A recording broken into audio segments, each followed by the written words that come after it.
천국은 도대체 뭔가? 하나님께서 우리를 다스려서 이 땅 가운데서 우리로 거룩한 새 삶을 살아가게 하는 거예요. 그래서 천국은 죽어서 거기 가면 뭐가 많은, 옛날에 한국 사람들은 천국 가면 먹을 게 많다고 그랬어요. 왜 그랬을까요? 배고팠으니까. 그쪽 사람들은 여자가 많다고 왜 그랬을까요? 그런 이유 때문에. 그럼 결국 천국은 그쪽 가면 그런 나라가 아니라 하나님이 지금 이 세상에서 키워가는 나라예요. 마치 뭐하고 똑같은가 하면 며칠 전에 재판을 받았던 이석기라는 사람이 이 멀쩡히 좋은 나라에 살면서 이 나라의 백성으로 살기보다는 뭐로 살려고 하던가요? 자기가 생각하는 어떤 새로운 나라를 구상하고 살았죠. 그래서 이 나라에서 뭐라고 합니까? 그를 간첩이라고도 말하고, 일단 그래서 그 사람 지금 감옥에 10년인가 살기도록 그렇게 만들어놨죠. 그 사람이 했던 운동이 공산주의 혁명운동이죠. 그는 이 세상 깨부시고 뒤집어 엎어버리고 그리고 우리가 주인 되자 이런 뜻이라면, 하나님 나라는 아닙니다. 세상은 불의와 악이 지배하고 있지만 그러나 하나님은 의로서 다스리는 나라를 이 세상에서 만들어 가려고 하고, 그 의로서 다스리는 나라가 시작되는 자리가 어딘가 하면 예수 그리스도와 그의 제자들, 또 그 다음에 그의 교회가 바로 의가 다스리는 나라에 확장되어가는 모습을 보여주고 있는 것입니다. 그러기 위해서 우리가 중요한 게 필요한 게 있습니다. 그냥 내대로 살면 되는 게 아닙니다. 1절 첫 절을 보실까요? 19절입니다. 씨 뿌리는 비유를 들으라. 아무나 누구나 천국 말씀을 듣고 뭐 할 때? 20절입니다. 돌밭에 뿌려졌다는 것은 말씀을 듣고, 22절입니다. 가시떨기에 뿌려졌다는 것은 말씀을 듣고, 23절입니다. 좋은 땅에 뿌려졌다는 것은, 자, 공통점이 뭐죠? 말씀을 듣고예요. 천국에 제일 먼저 시작되는 것은 어디부터 시작되는가 하면 말씀을 뭐 할 때부터? 듣는 데서부터 시작하는 거예요. 그래서 정상적인 교회는 뭐가 많습니까? 뭐가 길어야 될까요? 좋은 교회일수록 뭐가 길어야 될까요? 제가 농담하는 게 아닙니다. 변명하는 게 아닙니다. 저의 신앙이고 저의 믿음이고 저의 확신입니다. 말씀을 듣는 것이 제 1번이에요. 그래서 교회를, 우리는 처치 있잖아요. 처치. 독일 말하는 키르케. 처치를 이 한문으로 어떻게 적죠? 처치를 한문으로 어떻게 적습니까? 가르칠 교자, 모일 회자. 교회의 제일 큰 특징이 뭐라는 얘기예요? 가르침이에요. 짜회. 맞습니까? 발음이 맞습니까? 짜회. 액센트가 영 다릅니다. 그죠? 나는 짜회라고 해요. 다시요. 다시 한 번 더요. 짜회. 맞나요? 다른 것 같아. 나 또 따라 했는데 다른 것 같아요. 이게 모여 사는 게 가르침이 핵심인 거예요. 왜 그런가 하면 하나님의 백성은 뭘 하는가 하면 머리를 돌리는 거예요. 머리를 돌리는 거예요. 사고방식을 바꾸는 거예요. 새로운 가치 체계를 바꾸는 거예요. 그게 바로 하나님 나라가 시작하는 거예요. 왜냐하면 이 세상 나라는 그 끊임없이 성공이든지 욕망이든지 또한 뭔가를 소유하고자 하는 열망으로 온통 그쪽으로만 가고 있어요. 근데 성경은, 하나님은 그 생각 그대로 살면 안 돼. 그건 세상이야. 그건 사탄이야. 돌려. 그래서 천국은 바로 처음 시작하는 것이 뭔가 하면 말씀을 듣고 시작합니다. 듣고. 들었는데 그 다음에 뭐 해야 되죠? 듣고 들었으면 뭐 해야 된다고요? 깨달아야 돼요. 아하, 그렇구나. 내가 다 잘못된 거였구나. 잘못 생각한 거였구나. 여러분, 그래서 말씀을 들을 때 빨리빨리 깨닫게 되기를 바랍니다. 근데 이상하죠? 빨리 깨달으려고 하는 사람과 알아들으려고 하는 사람과 빨리 이해하려고 하는 사람과 나하고 상관없어 라고 하는 사람 차이입니다. 말씀을 알아들으려고 바로 이해하려고 머리를 집중을 하고 귀를 쫑긋 세우고 그리고 연필을 들고 그런가 정말 계속 이렇게 살펴보는 이때 하나님의 성령이 우리 마음을 뜨겁게 감동하시는 거예요. 성령의 역사가 그때 일어나요. 말씀을 귀히 여길 때 거기서 역사가 일어난단 말이에요. 그런데 이걸 즐거운 마음으로 말씀을 들을 때 그것을 깨달으려고 하지 않고 나하고 난 별로 지금 급한 게 없거든요. 이러면 누가 금방 오죠? 성경에 나와 있어요. 18절에 보면 누가 온다고요? 악한 자가 오신대요. 악한 자가 와요. 악한 자가 와서 뭐 한다고요? 마음에 뿌려진 것을 빼앗아 버려요. 뭐 하지 못하도록. 들은 것이 싹이 나지 못하도록요. 뿌리가 내리지 못하도록 하는 거예요. 그래서 뭘 해야 되는가 하면 얼른 말씀을 받았을 때 그걸 얼른 내 가슴 속에 품고 그 다음에 거기에서 싹이 나도록 두 번째 조건을 갖다 줘야 돼요. 씨앗이 싹이 나려면 어떻게 해야 싹이 나죠? 첫 번째, 세 가지 요소가 있습니다. 하나는 1차로 제일 먼저 필요한 건요. 물이 필요합니다. 왜냐하면 싹이 이렇게 벌어 터져야 되잖아, 속에서. 물의 수분이 필요합니다. 두 번째로는요. 공기가 필요합니다. 산소가 필요합니다. 세 번째로는요. 빛이 필요합니다. 1차적으로는 뭐면 물기만 있으면 돼. 수분만 제대로 있으면 돼. 그러면 거기서 몸이 이 씨앗이 점점 이렇게 부풀어 오릅니다. 그러면서 껍질이 툭 터지고 그 속에서 싹이 나오고 그 다음에 뿌리가 내립니다. 싹이 나오고 뿌리가 내려요. 근데 유감스럽게도 말씀을 들으면서도 도무지 싹을 틔워내지 못하는 물 없는 건조한 사막에서는 아무리 땅속에 넣어놔도 싹이 정상적으로 나오기가 어려울 것입니다. 왜냐하면 수분이 없기 때문에. 여러분의 마음속에 언제 말씀이 가장 잘 아멘되고 가장 감동이 심할 때가 언제인지 아세요? 말씀을 들을 때 가장 은혜가 잘 될 때가 언제인지 아십니까? 갑자기 생각이 안 납니까? 눈물 날 때. 내 마음속에 눈물을 흘리면서 하나님께 기도하고 하나님의 은혜를 구하면서 눈물을 흘리고 있을 때요. 말씀이 그냥 그대로 박혀버려요. 왜 그러죠? 눈물이 뭘 하고 있어요? 말씀을 싹을 틔워요. 간절한 마음으로 말씀을 받을 때 그 말씀이 영혼에 확 꼽혀버려요. 그리고 그 말씀 붙들고 울던 사람이 눈물을 닦고 일어나는 거예요. 그리고 그것을 붙들고 키워나가기 시작하면, 그 약속을 붙들고 키워나가기 시작하면 눈물 흘렀던 자리에 그 다음에 뭐예요? 꽃이 피게 돼요. 밤에는 울음으로 기숙할지라도, 밤에는 눈물을 흘리다가 잠들지라도 아침에는 기쁨이 오리니 내가 너에게 화관을 씌워줄 것이다. 꽃으로 꽃 면류관을 씌워줄 것이다. 시편에 말씀했어요. 밤에는 눈물로 울음으로 기숙할지라도 아침에는 하나님이 기쁨을 주시는 거예요. 왜? 그의 영혼이 하나님의 말씀을 받는 좋은 옥토가 되어 있기 때문에. 그러기 위해서 여러분이 하실 일이 바로 그겁니다. 말씀을 깨닫기 위해서 하나님께 열망을 가지고, 하나님이여 오늘 내 영혼이 주의 음성 듣기를 원하나이다. 주여 말씀하옵소서 종이 듣겠나이다. 이 열망을 가지고 하나님의 말씀 앞에 들으시기 바랍니다. 그러면 여러분 그런 얘기 가끔씩 우리 성도들 통해 들은 바 있습니다. 어제 자기 집에서 엄마와 자식이 말했는데 뭐라고 서로 자기들끼리 얘기했던데 다음날 설교 듣는데 설교 시간에 목사님이 그 얘기를 하고, 딸은 엄마한테 엄마 목사님한테 말했어? 아니, 네가 말했냐? 아니. 지난 밤에 했던 얘기가 하나님 성경을 통하여서 풀어주는 거예요. 말씀하고 있을 때.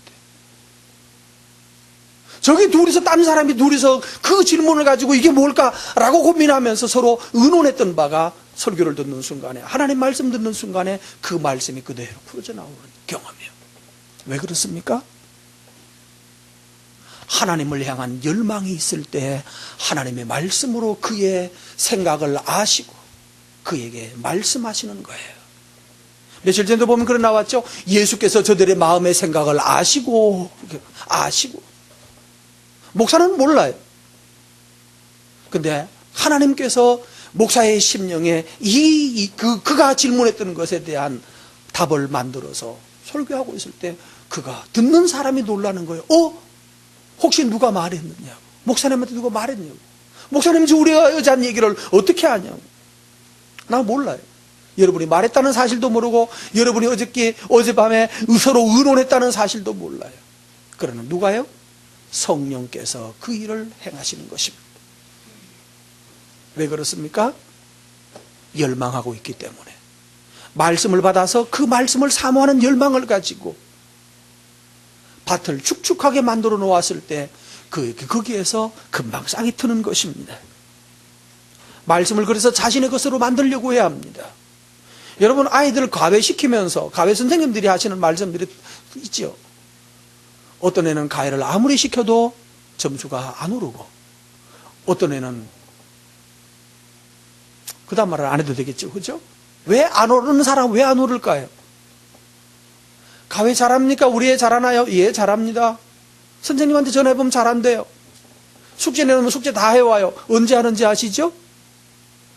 과외 숙제 참 많잖아요. 언제 합니까? 과외하러 가서 야 지영아 너 그거 좀 내봐 가져와봐 보고 팩 담아. 이거 원래는 언제 해야 되는 거죠? 집에서 혼자서 하다가 선생님 이게 안 풀려가지고 그냥 왔어요. 이거는 뭐예요? 어떻게 왜 이래요? 이렇게 물어야 되는데 다른 애들이 해온 거 가지고 다 답 따라가지고 그리고 제출하고. 왜 효과가 없습니까? 과외를 시키는데. 답은 한 가지죠. 고액 과외를 하지 않아서 동네 과외를 해서 그렇죠? 네? 동네 과외를 해서 그렇지. 고액 과외를 시켰으면 어떻게 될까요? 집안 망합니다. 왜 차이가 뭡니까? 지난번에 말 자발성. 내가 이걸 꼭 알아야 되겠다는 마음요. 이걸 꼭 알아야 되겠다는 마음. 이게 도대체 뭔가?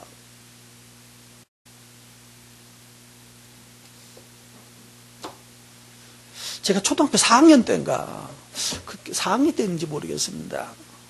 그때도 학습지가 있었습니다. 학습지를 푸는데 삼각형의 세 변의 합이 180이 되잖아요. 근데 왜 180인가요? 모르겠어요. 그래서 그 당시에 대학교 다니시는 분, 내가 그때는 큰 진짜 나이 많은 어른이었는데 생각해보니까 그냥 어른 아니었던 것 같아. 이 집 생각해보면 아마 청년쯤이었던 것 같아. 결혼하기 전에 어떤 뭘 시험 준비하는 분이 있었는데 요즘 말하면 고시 준비하는 분이 찾아갔어요. 갔는데 설명을 쫙 해줬어요. 막 풀어줬어요. 한바탕을 그래가지고 맞지? 예, 맞아요 했는데 하나도 모르는 거예요. 그 사람은 뭘로 푸는지 아세요? 초등학생식으로 푸는 게 아니라 고등학생이나 수학 2로 풀었어요. 증명을 해줬죠? 제가 알아들었을까요? 예? 차라리 그냥 이렇게 야, 깍두기 재봐. 180이야. 이렇게 말했으면 더 알아들었을지 모르겠어요. 근데 그분은 상당히 수 2에 해당되는 방법으로 쭉 풀어주셨어요. 나는 바보짓 했죠? 뻘짓 한 거죠? 그럴까요? 그러지 않습니다. 뭐가 달라졌을까요?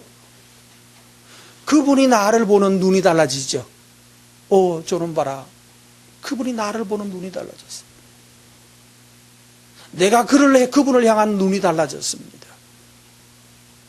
와, 뭔지 모르지만 나와 전혀 다른 세계가 있다는 것을 내가 그때 배운 거예요. 각도기로 재보면 나올 수 있는 답이지만 그거 말고 희한하게 숫자만 가지고도 그걸 증명하는 방법이 있다는 것을 배운 거예요. 아직도 지금 나는 그거 다시 하라고 하면 지금 못하겠어요. 그러나 내가 아는 세계는 작은 세계고 내가 알지 못하는 더 큰 세계가 있는 것을 배우는 거예요. 거기에서 하나 깨달은 게 있습니다. 뭘까요? 여러분이 언제 실패자가 되는가 하면 나 알아. 여기서 망하는 거예요. 성경 나 알아. 누가 저에게 만약에 성경 목사님 좀 잘 아시는 것 같은데 라고 물으면 남한테 대답해 줄 말은 좀 있는 것 같습니다. 근데 내가 성경을 펴서 읽으면 아는 바가 없습니다. 이것도 모르고 저것도 모르고 책을 찾아서 읽다가 보면 이것저것 찾다가 보면 우와, 이 사람은 도대체 이런 것을 알아낼 수 있었을까? 내가 알지 못한다는 것이 너무 많다는 것을 발견합니다. 지적으로만 말고요, 영적으로도. 주의하십시오. 말씀을 듣지 못하게 하려고 마귀는 뭐 한다고요? 빼앗아가 버립니다. 여러분, 하나님의 말씀을 마귀에게 빼앗기지 않기를 바랍니다. 빼앗겨버리면 여기 앉아있는 게 효과가 없는 거예요. 그래서 여러분 주의하실 게 그거예요. 나로 말씀 듣지 못하게 하는 게 뭔가 찾아보시고 그거 빼내셔야 돼요. 그게 돌 제거하는 거예요. 나로 말씀 듣지 못하게 하는 게 뭔지, 뭐 때문에 그거 안 되는지. 땅이 분명히 씨앗을 받았음에도 불구하고 그 땅이 그 씨앗을 품지 못하는 이유는 땅이 딱딱해서 그런 거거든요. 그럼 눈물을 흘려야 돼요. 하나님, 내가 하나님의 말씀에 대한 열망이 없습니다. 하나님, 답답합니다. 내 영혼이 지금 파리하게 말라 비틀어져 있습니다. 내 영혼이 지금 사막입니다. 하나님, 내 영혼에 비를 부어주십시오. 성령의 단비를 부어주십시오라고 하나님께 구하셔야 됩니다. 그래도 눈물 안 나거든. 눈 찔러 보세요. 눈에다가 무슨 후춧가루 좀 뿌려보든지. 그래서 눈물 나서, 하나님, 내 눈에 눈물이 흐르지 않아서 고춧가루 뿌려서 눈물을 흘립니다. 이 눈물이라도 보시고 내 영혼을 소생시켜 주십시오라고. 그 열망이 우리 속에 일어나야 영적 회복이 시작이 되는 것입니다. 두 번째 사람은, 돌밭에 뿌려진 사람은 20절에 보면 이렇게 말합니다. 말씀을 듣고 이 사람은 탁월합니다. 어떻게 하죠? 즉시 기쁨은 돼. 와, 참 할렐루야죠. 여러분, 이렇게 되기 바랍니다. 대답을 또 안 하시네요. 예, 즉시 기쁨으로. 아니, 말씀을 받을 때 기쁨으로 받는다는 것은 최소한 뭐 했다는 거예요? 말씀을 듣고 있다는 얘기예요. 내가 하는 이 설교의 흐름이 여러분의 머릿속에서 이해가 바로바로 돼야 됩니다. 목사님 설교 참 어렵다, 이러고 있으면 여러분이 집중을 하지 않고 있는 거예요. 제 설교는 그냥 가만히 듣고 있으면 안 되는 거예요. 집중해서 들어야 됩니다. 이건 논리 구성을 가지고 가는 거예요. 그러니까 인과관계를 가지고 지금 진행해가고 있어요. 그래서 주제를 놓치면 그 다음에 이어가기 어렵다는 설명이 맞아요. 주의해서 들으십시오. 여기 두 번째 보시면 말씀을 받는데 즉시 기뻐한대요. 이건 좋은 일입니다. 이해는 했다는 얘기예요. 알아들었다는 얘기예요. 근데 문제가 있습니다. 즉시 기쁨으로 받았는데 문제가 뭔가요? 잠깐밖에 안 가요. 효과가 오래 안 가요. 누구하고 같다? 누구랑 비슷하다? 나랑 비슷하다. 이런 분들이 들어 있어야 되는데, 이게 이제 말씀을 즉시 기쁨으로 받는 사람들, 나하고 같구나, 이렇게 돼야 되는 겁니다. 그래야 1번은 면하는 거죠. 돌짝밭은 면한 거잖아요. 여러분, 돌짝밭을 면해서 받을 때는 그래도 즉시 기쁨으로 받기를 바랍니다. 아멘 하셔야죠. 이거는 받을 때도 뚱 하면 어딥니까? 마귀가 와서 다 뺏어가는 거예요. 즉시 기쁨으로 받는데 여기 두 가지 문제가 있습니다. 여러분, 질문해 봅시다. 성경 읽으면 참 달고 꿀송이 같다. 아멘 되시는 분, 아멘. 거짓말 잘하네. 거짓말. 안 읽는 사람들이 하는 말이에요. 이제 한 말. 이제 아멘 한 사람은 안 읽은 사람들이 하는 말이에요.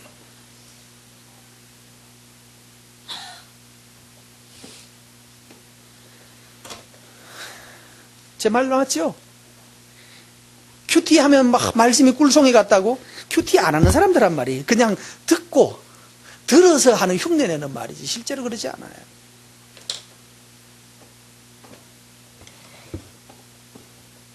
내가 너무 심하게 욕을 하고 있나요? 정직하십시오. 창세기 읽으면 너무 재미있죠? 안 재미있어요. 내가 봐서는 안 재미있어요.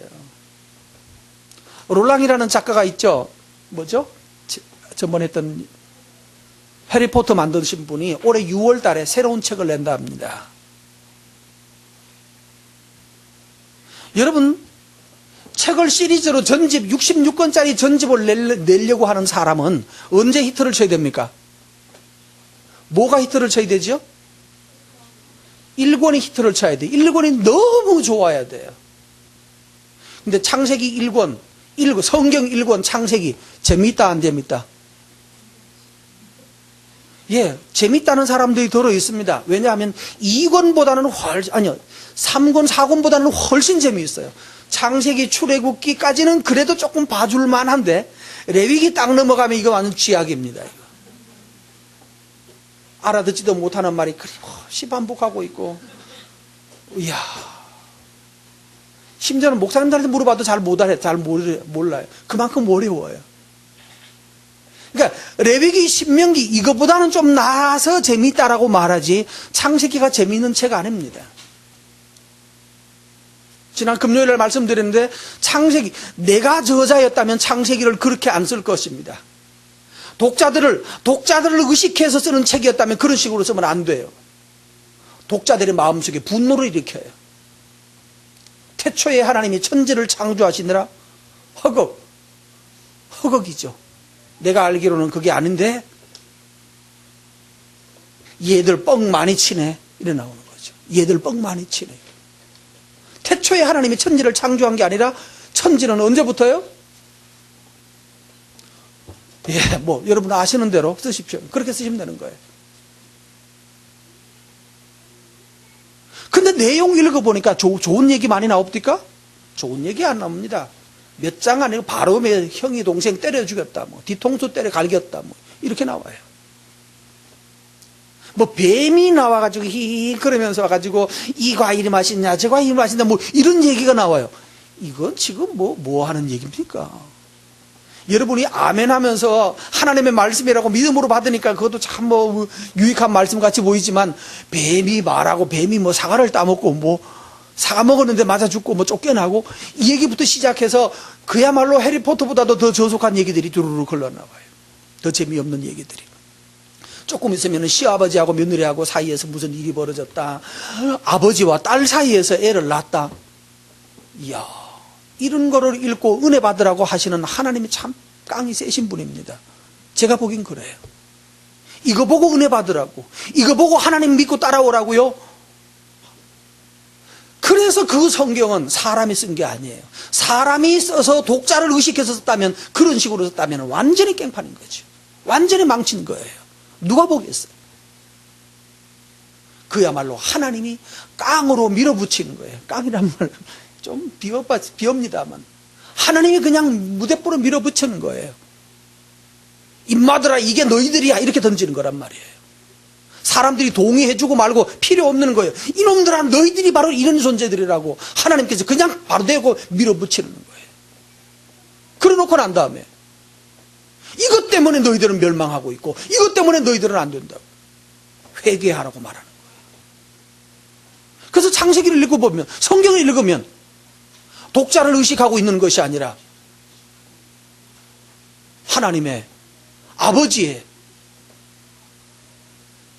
준엄한 자식을 향한 사랑을 보여주고 있어요.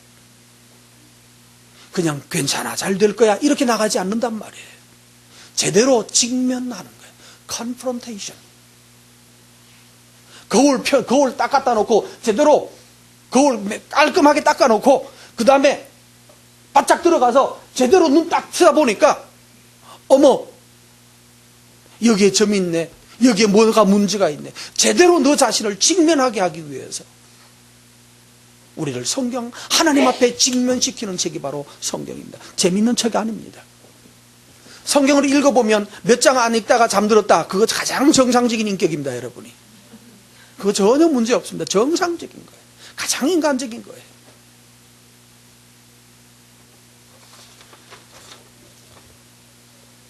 수학책, 영어책 재미있는 거 보셨습니까? 예? 수학책, 영어책 재미있는 거 아니 국어책은 재미있던가요? 19금 소설 읽으라고 하면 재미있을지 모르지만 국어책은 재미있지 않습니다. 수학책은 재미가 있는 거, 재미없는 정도가 아니라 이해 자체가 안 됩니다. 그렇죠? 영어는요? 하나님의 말씀은 기쁘지 않습니다. 그러나 여러분, 사람들이 좋아하는 술은요, 먹으면 바로 기쁜가요? 먹으면서 기쁩니다. 먹으러 가는 것부터 흥분됩니다. 담배는요, 한 모금 쭉 빨아들이면 영혼이 확 맑아진대요. 저는 안 해봤지만 하시는 분이 그렇게 말씀하셨어요. 딱 이게 훅 이 말 듣고 또 어머나 그러면서 또 따라하는 또 분들이 계시지 않을까. 조한이, 지영이 이런 거 따라하면 안 되는데 요즘 여자애들도 많이 한다던데 하지 마세요 너희들. 영혼이 맑아지는 게 아니라 영혼을 마취시키는 거예요. 당분요, 기분 꿀꿀할 때 초콜릿 먹으면 기분이 좋아지죠? 예, 좋아집니다. 즉시 효과가 옵니다. 대신에 뭐가 있죠? 먹은 만큼 값을 지불해야 합니다. 말씀이 기쁨 되려고 하면 영혼이 바뀐 채로 들어야 기쁩니다. 목적이 바뀌어야 말씀이 기뻐지는 거예요. 황당한 말씀이 내게 기뻐지려면 내 머리가 달라져야 그게 기뻐지는 거예요. 암 환자는 그렇게 맛있던 고기가 암 걸려서 수술하고 나면 그 다음부터 고기는 별로 안 땡기고 그 다음부터 뭐가 땡긴다고 합니까? 뭐 그동안에는 거들떠 보지도 않았던 게 그게 또 먹어보니까 맛있어진대요. 왜 그러죠? 뭐가 바뀌었어요? 머리에 먹는 것에 대한 즐거움에 바뀌어버렸어요. 머리가 회로가 바뀐 거예요.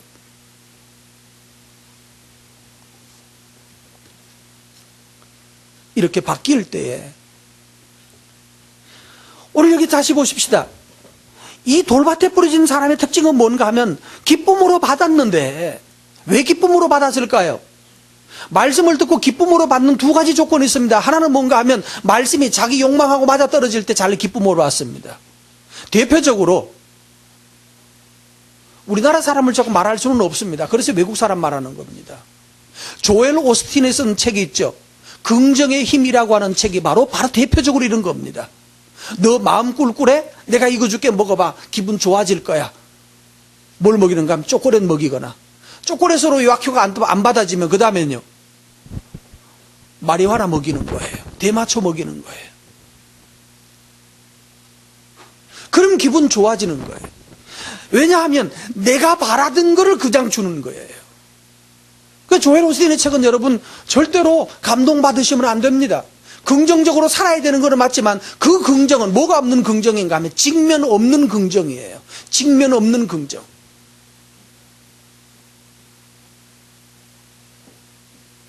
직면하고 난 다음에 긍정해야 됩니다.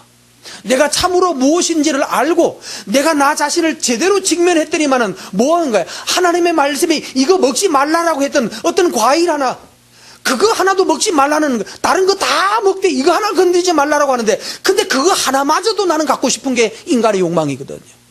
누가 갖지 말라고 하면 그게 더더욱 갖고 싶은 욕망으로 불이 타는 거예요.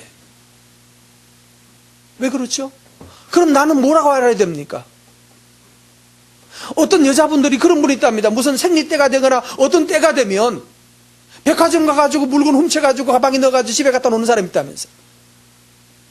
나중에 집에 갔다 내면 몇십 개가 나왔어요. 이거 뭐야? 라벨도 뜯지 않았고 입지도 않고 쓰지도 않고 그냥 갖다 처박아 놓은 거예요. 그거 왜 훔쳤냐고 알고 보면 돈이 없어서 훔친 것도 아니에요. 넉넉한 사람이에요.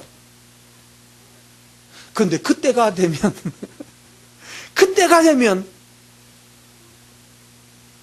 가지고 가고 싶은 욕망이 생겨요. 그리고 가지고 갔을 때 그때 그 순간 있잖아요. 그때 그 짜릿한 쾌감. 그 쾌감 때문에. 그래서 어떤 사람은 집에 훔쳐갔다가 다시 가지고 간대요. 죄송해요. 내가 또 가지고 왔어요. 또 갖다 주는 사람도 있대요. 정신 차리고 나서. 왜 그러죠? 자, 직면하면은 뭐가 보여야 됩니까? 아, 내가 가난해서 훔치는 것이 아니라 내 속에 뭐가 있어요? 무서운 죄의 열망이 있다는 것을 깨닫고 뭐부터 해야 되는가 하면 나는 죄인입니다. 그것부터 출발해야 되는 거예요. 나는 죄인입니다. 나는 멀쩡하게 보이지만 나는 악하군요. 그리고 난 다음에 긍정하는 거예요.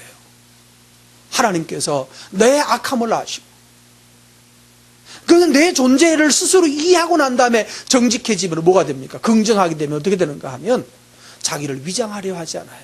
나도 역시 악해요. 여러분 사람들만 없으면 나도 무슨 짓 할지 몰라요. 그런 사람이에요. 그래서 여러분의 도움이 필요해요. 그래서 여러분 저를 도와주셔야 돼요. 저 좀 도와주세요. 아니 당신 도움 받을 게 뭐해서 잘 살고 집도 남편도 괜찮고 뭐도 좋고 다 좋은데 뭘 걱정이야. 아니에요. 그것으로 영원히 만족이 일어나는 거 아니에요. 하나님의 은혜가 필요해요. 성도들의 도움이 필요해요. 당신들이 나를 돕지 않으면, 하나님이 나를 돕지 않으면 나도 감당할 수 없는 나예요. 그게 직면이에요. 그리고 나는 나쁜 놈이야, 나는 나쁜 년이야 그러면서 막 벽에 쳐박고 이게 정직한 게 아니에요. 내가 이런 줄 알아서 하나님께서 그럼에도 불구하고 나를 용서하시고 그럼에도 불구하고 하나님 나를 자기 자녀로 받으셨다는 것 때문에 그 감격이 내 영혼을 지배하면 지배할수록 훔치려고 하는, 소유를 통하여서 만족하려고 하는, 물건을 사면서 만족하려고 하는 이런 허황된 욕망에서부터 점점 벗어나게 되는 거예요. 그게 바로 뭐예요? 구원이에요. 당신은 하나님의 축복받아서 당신이 사고 싶은 거 다 사게 될 줄로 믿습니다. 당신도 살 수 있습니다. 당신도 90평짜리 아파트에 살게 될 줄로 믿습니다. 믿음을 가지십시오. 꿈을 가지십시오. 그렇게 되면 됩니다. 속임수예요. 속지 마세요. 기억하십시오. 하나님 나라가 내 속에 들어오면요, 말씀을 기쁘게 받으면요, 금방 따라오는 게 있습니다. 말씀을 기쁘게 받으면 금방 따라오는 게 뭐죠? 성경에 나와 있어요. 환난요, 박해예요. 말씀 때문에, 말씀대로 하려고 하면 말씀 때문에 환난을 받고 박해를 받는 게 정상이에요. 여러분, 그래서 교회에 나와서 나도 예수 잘 믿어보자 라고 마음먹으면 꼭 황당하게 환난이나 박해를 받습니다. 어려운 일을 당합니다. 해보셨죠? 이거 경험 무슨 말인지 모르는 사람, 아직까지 여기 못 들어온 사람인데, 예수 잘 믿어보려고 마음먹고 이제는 정말 제대로 살아보겠다고 작정하고 서면 그 다음부터 황당하게도 어려운 일을 당합니다. 정상인 거예요. 근데 뿌리가 얕은 사람은 바로 그때 아이고 나 이러려고 예수 믿은 거 아니라고 뒤로 물러섭니다. 그래서 곧 넘어진다고 그랬어요. 여러분, 환난을 당하거든 어려운 일을 당하거든 물러서려고 하지 않기를 바랍니다. 김연아의 장점 중에 하나가, 김연아가 이번에 참 억울하게 2등을 했잖아요. 억울하게 2등하고 난 다음에 김연아가 뭐라고 그러던가요? 그러면서 이거는 엉터리야 하고 막 깽판 엎어버리고, 은메달 받은 거 집어 던져버리고, 야 자식들아 니들이 해. 그러고 지나가시면 어떻게 됐을까요? 누가 옆에서 훈수를 들어줬는지 어쨌는지 모르겠습니다만 김연아는 거기에 그렇게 많이 반응하지 않으려고 노력하지요. 거기에 분노하지 않으려고 노력하는, 의도적으로 스스로 자기 자신을 잘 절제하고 있는, 그러면서 웃는데 너무 기뻐서 웃는 것이 또 아니고 웃기는 웃는데 무거운 웃음을 흘리고 갔어요. 그렇죠? 보셨죠? 그게 멋있는 거예요. 이야, 참 멋있다. 저 아이가 저 나이에 벌써 저것을 터득한 건가, 아니면 옆에 선배들이나 누구가 잘 조언을 준 건가. 어쨌든지 저는 탁월하구나. 그래서 진짜 여왕에 등극을 하신 거예요. 내가 잘했는데 뭐 한다고요? 환난을 당하고 억울한 일을 당하고 답답한 일을 당하거든. 아, 정상이구나. 그렇게 깨달으시기 바랍니다. 만약에 거기서 김연아가 만약에 난리를 쳤다면 김연아의 그동안의 명성은 완전히 땅속에 처박힐 겁니다. 사실이어도 땅속에 처박힙니다. 왜냐하면 여왕이 되려면 뭘 가져야 됩니까? 여왕이 되려면 뭘 가져야 되죠? 인격에서 나오는 품위를 갖춰야 돼요. 그는 품위를 지키도록 훈련을 받았거나 가르침을 받았거나 아니면 스스로 깨달았을 거예요. 자랑스러운 겁니다. 여러분 그러시기 바랍니다. 얼마 손해봤다가 그거 가지고 어떤 녀석이 어떤 놈이 막 건너덤비다가 내가 이거는 죽어도 뭐 내 눈에 흙 들어가게 되는 어쩌고 저쩌고 그러고 막 이렇게 나오면 아이고 하고 지나가는 거예요. 그동안 했던 모든 아름다웠던 거 다 한 방에 구겨가지고 쓰레기통에 잡아넣는 거. 여러분 이렇게 손실 입지 않기를 바랍니다. 뭐 하셔야 됩니다? 잠시 기뻐하다가 잠시 코 꼬부라지는 것은 옳지 않습니다. 열매 맺지 못합니다. 여러분 손해를 볼 때 예수 믿었는데 순종한다고 했는데 어려운 일 당하거든 아멘 하고 주님 뜻에 맡깁니다 하고 억울하게 은메달이지만 주님 뜻에 맡깁니다 하고 지나가십시오. 그러면 하나님께서 만들어주시는 영광스러움을 누리게 되실 것입니다. 거기에서 열매가 일어나는 거예요. 거기에서. 오늘 주제가 100배의 결실이죠. 100배의 결실, 성경에 실제로 100배의 결실을 받았던 사람 예가 나옵니다. 누가 그랬습니까? 창세기에 보면 이삭이 그 해에 농사지어서 100배를 얻었대요. 바로 그때가 뭐 했던 때인가 하면 이삭이 흉년이 들어서 살 수가 없어서 이주를 합니다. 그래서 아비멜렉이라고 하는 사람의 다스리는 그쪽 지역에 가서 거기 가서 붙어 살았습니다. 그런데 아비멜렉이 딱 보니까 여자가 너무 이쁜 거야. 뽀사시하고 눈도 다 선명하고 하여튼 너무 이뻤던 거예요. 그래가지고 뭐라고 하면 누구냐라고 물었다면 내 동생이요. 이렇게. 비겁한 거죠. 그래서 아내를 뺏겼어요. 시집 보낸 거예요. 돈 받고. 근데 하나님이 긴 얘기 할 수는 없고 하나님이 아비멜렉을 막 두들겼어요. 이 자식 너 죽을래 이러는 거지. 너 왜 나무 아내를 빼앗았느냐라고.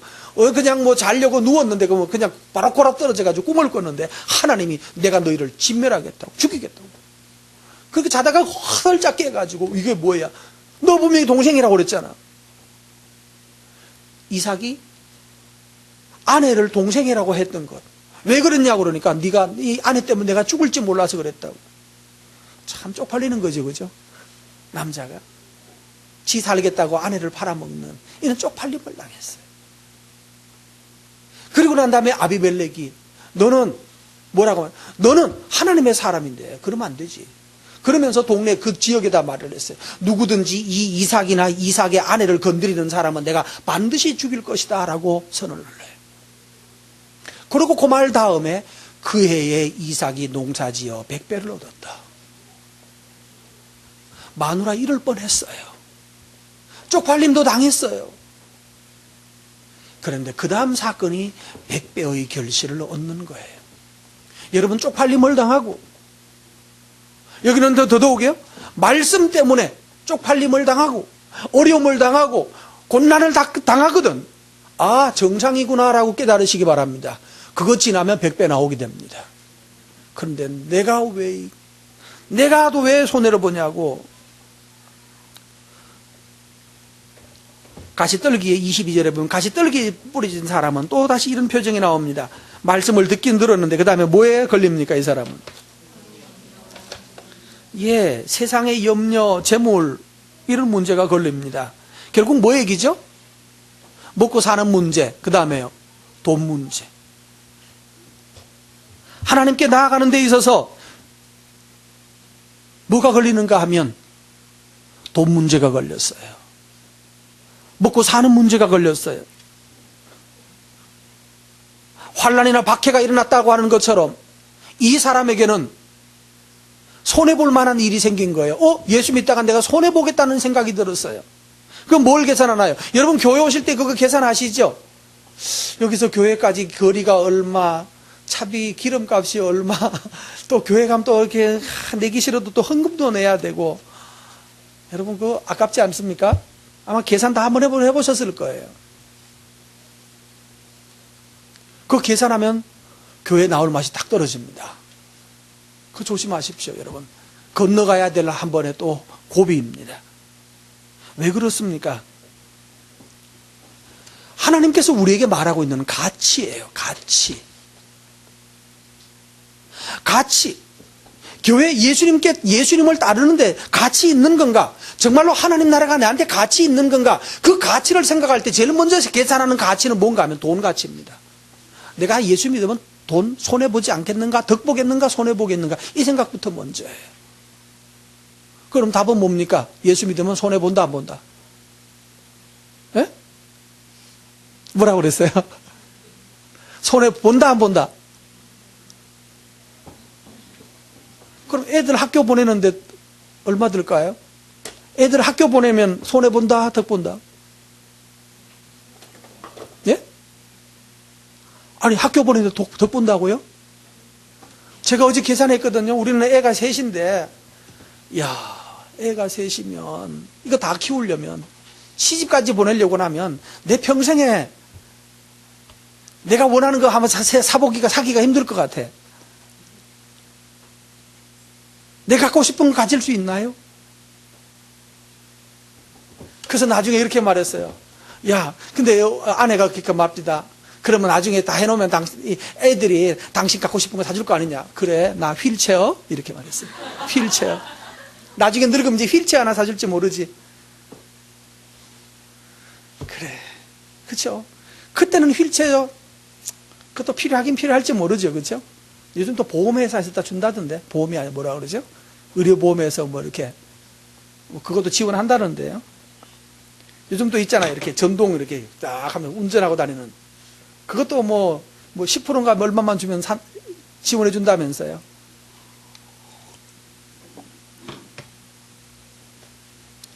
근데 왜 자식 키웁니까? 지금 투자하면 얼마가 나오죠? 제가 계산해 봤어요. 저를 기준으로 해서 1980년대 대학 등록금이 50만 원이었습니다. 80년대 50만 원 단위, 50만 원이었어요. 지금은 아마 10배도 넘죠? 한 10배쯤 되겠죠? 근데 50만 원 투자해서 공부시켰는데 얼마가 남습니까? 몇십 배. 그 효과를 30년 이상 보는 거죠. 그때 투자하는 것은 30년 이상 효과를 봐요. 30배예요. 잘하는 사람은 몇 배까지? 100배까지도 효과를 봐요. 잘된 사람은 그것을 100배의 효과를 보고요. 적어도 보통으로 봐도 30배 덕은 보아요. 그 덕을 본 세대가 지금 살고 있기 때문에 자식들에게 목숨 걸고 뭐 하려고 합니까? 가르치려고 하는 거예요. 그것 때문에 그렇게 가르치려고 노력하는 거예요. 근데 이 요즘 자라는 놈의 새끼들은 그 부모의 마음을 알아요, 몰라요? 절대로 모르죠. 몰라요. 근데 이제 언제 되면 알까요? 네가 살아봐. 그래, 살아봐. 한 10년만 더 살아보면 금방 압니다. 10년만 더 살면 금방 알아요.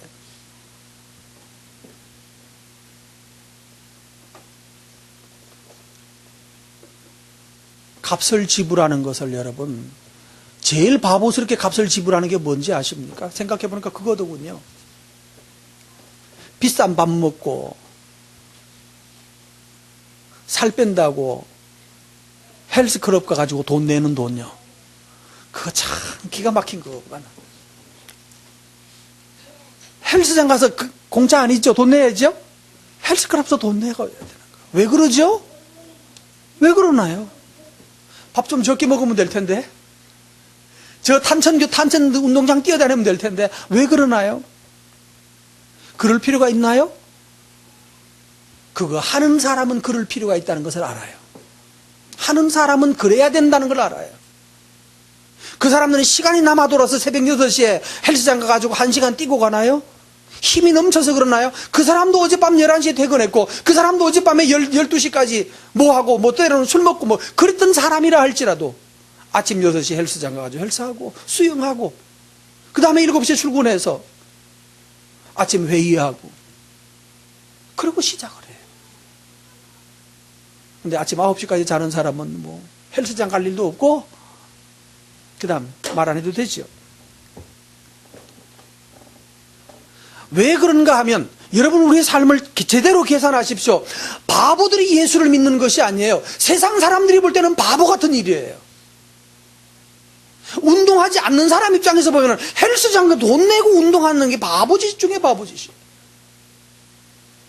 심지어는 여러분, 헬스장에 가서 돈 내고 운동하는 사람, 또 고급스럽게 말하면 호텔 헬스장 가가지고 돈 내고 운동하는 사람요. 왜 그럴까요? 동네 집 앞에도 운동장이 있고 동네 집 앞에는 한 달에 10만 원만 주면 되는데 30만 원짜리 헬스장 가서 운동하는 사람은 왜 그럴까요? 30만 원보다 더 많은 또 무슨 뭐 1000만 원 단위로 1000 단위로 회원권 끊어가지고 운동하는 사람도 있죠. 왜 그럴까요? 운동만 하나요? 예? 예, 거기서 만나면 거기 가서 운동하면 옆 라인에서 수행하는 사람이 누굽니까? 국회의원 아저씨. 또 그 옆 라인에는요, 뭐 네이버 회사 뭐지? 전무님. 그래서 운동하다가 홀랑벗고 수영하다가 나중에 아침 커피 한잔 하면서 토스트 먹으면서 친해져 가지고 새로운 사업이 만들어지고 새로운 비즈니스가 개발되고 결코 손해보는 일을 하고 있지 않는 거예요. 지혜로운 사람은, 깨닫는 사람은 투자의 가치를 아는 거예요. 워렌 버핏과 한 번 점심 식사 한 끼를 하기 위해서 몇 억을 내야 한 번 식사하면 만나줍니다. 그런데 그 사람하고 식사 한 번 하고 몇 억 주고 식사하고 그리고 난 다음에 몇 마디 듣고 그걸 평생의 마음속에 자랑으로 여기면서 내가 워렌 버핏과 점심 먹었다. 그때 그 양반이 나보고 이렇게 말했다고. 강의할 때마다 누구 앞에 설 때마다 워렌 버핏이 나한테 말하기를 이러는 거예요. 몇 억 빼요? 못 봐요? 예, 그것에 몇 배를 빼고 살아요. 지혜로운 사람은 투자와 손실을 구분할 줄 알아야 합니다. 잃어버리는, 지난주에 혈루증 말했습니다. 그냥 하혈에서 버려지는 피와 내 피를 뽑아서 다른 사람의 혈관에 넣어주는 피를 구분할 줄 알아야 합니다. 여러분의 피를 뽑아서 다른 사람의 혈관에 넣어줄지언정 흘려서 버리는 피가 없기를 바랍니다. 그게 뭐예요? 그게 바로 하나님의 방식이에요. 그래서 여러분, 결실하지 못하는 사람 보십시오. 22절 말씀해 보면 뭐 때문에 결실하지 못하는가 하면 돈 문제 때문에, 세상의 염려 때문에, 재물의 유혹 때문에 말씀을 막아버려요. 말씀 효과 없게 만들어요. 그러나 성경 하나님은요, 그 말씀으로 말미암아서 세상의 염려가 해결되게 하시고 그 말씀으로 말미암아서 재물의 유혹이 아니라 재물을 지배하게 하시는 하나님의 능력이 나타나게 되는 것입니다. 그래서 결국 뭐예요? 결실하게 되는 것. 하나님 앞에서는 그래서 얕은 계산하시면 손해봅니다. 하나님에게서는 계산하시면 손해보는 거예요. 얕은 계산하면 손해봐요. 조금 뒤에 가보면 44절에 가보면 그렇게 말해요. 천국은 44절 가서 읽겠습니다. 밭에 감추인 보화와 같으니 사람이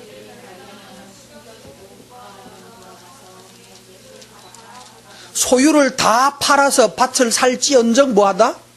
기뻐한다. 자기 소유를 몽땅 투자하면서도 기뻐하는 것이 뭐예요? 천국 보화예요. 하나님 나라는 그런 것입니다. 차비 계산하고 있지 말아야 돼요. 그건 우리 교회를 저기에다 한번 전라도 어디 쪽으로 가볼까 싶은 마음이 있어요. 비행기 타고 오도록. 그래도 가면 아깝지 않아야 돼요. 그것이 뭔가 하면 그것이 바로 천국의 보화를 얻으려고 하는 마음의 값어치를 가진 사람이에요. 우리 아내가 가르쳤던 우리 교회도 한번 온 적이 있습니다만, 제가 수요일 날 가는 한국교육개발은 EBS 방송국이 있는 곳입니다. 거기에 양 박사라는 사람이 있습니다. 옛날에 처녀 때 제가 가르치기도 했었고, 원래 아내가 가르쳤던, 어제 문자가 하나 왔어요. 목사님, 지난번에 기도해달라고 그랬는데, 저기 어느 대학교에 교수로 가게 됐고, 그 다음에 거기에 그쪽 파트에 학과장도 하고, 연구소 소장도 하고, 가면서 바로 그냥 중직으로 바로 넘어가 버렸어요. 낮에 근무하고, 밤에 또 학교 가서 강의, 출강하는 거 있죠. 강사로 가겠죠. 몇 군데 가고 11시 넘어서 들어가고 학교 마치고 집에 들어가면 11시 넘고 근데 그 다음날 아침에 새벽기도 꼭 가요. 목사님 나 지금 1년째 다니고 새벽기도 안 합니다. 딴 나라 출장 안 가면 간다고 기도해달라고 만날 때마다 목사님 기도해 나 이번 학교 가려고 어디 넣었는데 지난주에도 나보고 그랬어요. 목사님 기도해달라고 될 것 같은데 근데 어제 연락이 왔어요. 3월부터 이제 그쪽 학교로 가게 되겠다고. 자, 이 사람은 할 일이 없어서 새벽에 일어났을까요? 여러 학교에 밤에 가서 강의하고 집에 가면 여러분 강의하고 나면 사람이 진이 다 빠집니다. 누구나 그렇습니다. 낮에도 자고 하는 것도 아니고 밤만 하는 것도 아니고 낮에 근무하고 밤에도 하고 또 수없이 자주 한 달에도 몇 번씩 딴 우리 지역에 있는 무슨 장학관들 모아서 세미나 하는데 근데 가서 그런 거 주최하고 아니면 또 외국 다녀야 되고 그 스케줄들 만들 사이에서도 열정적으로 시작했어요.